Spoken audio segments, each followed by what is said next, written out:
Hello mga ka-Disney Princess! Panibagong araw nga na naman. Maaga pala ako dito nagising para makapamalengke.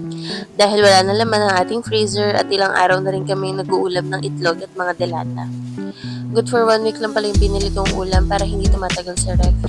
Pag mamamalengke nga pala ako, hindi ako gumagawa ng listahan. Kapag nasa palengke na ako, doon lang ako makakapag-isip ng ulam. Depende kung anong mga makitang mura.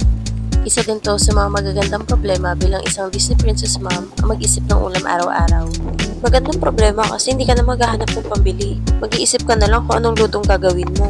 Sino ka ba naman para magreklamo, di ba? Hindi na nga muna ako bumili ng mga gulay at pangsahok. Kasi kapag nakaisip na ako ng ulamin, dito na lang ako sa may malapit sa amin na gulayan bumibili. Ang hirap din kasi mag-stock ng mga gulay kahit may ref pa.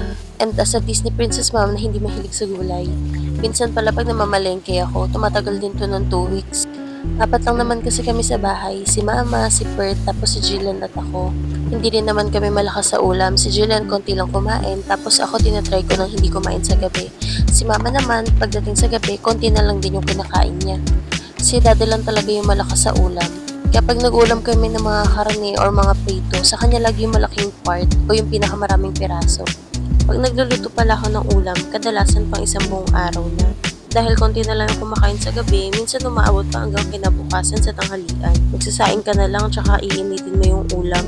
Pagdating pala sa bigas, mga 1 taon na rin pala akong hindi bumibili sa palengke. Nagkaroon kasi ng promo si Orange App dati, kaya iba kong mga binibili sa grocery, sa Orange App ko na lang in-order. Araw-araw kasing may promo si Orange App ng less 150 at free shipping sa mga grocery items. Kaya yun, araw-araw ako nag-check out pa konti-konti ng bigas hanggang sa nakakaipon na ako.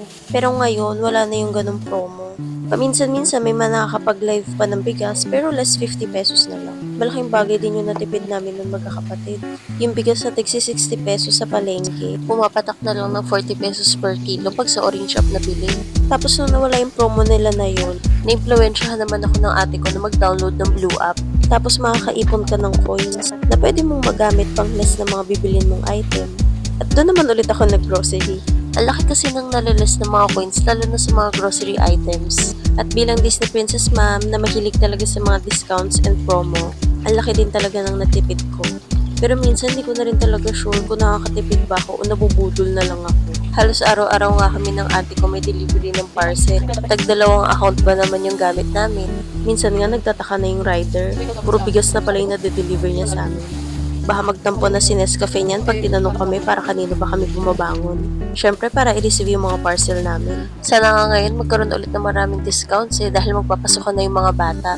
Laking tulong din yun pambaon-baon nila. Kaya yung mga natitipid ko sa groceries, yun naman yung pinambibili ko ng mga ibang gamit dito sa bahay.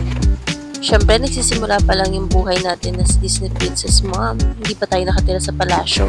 Ay, tapos na pala. So yun lang. Thanks for watching. Don't forget to like and subscribe. Bye!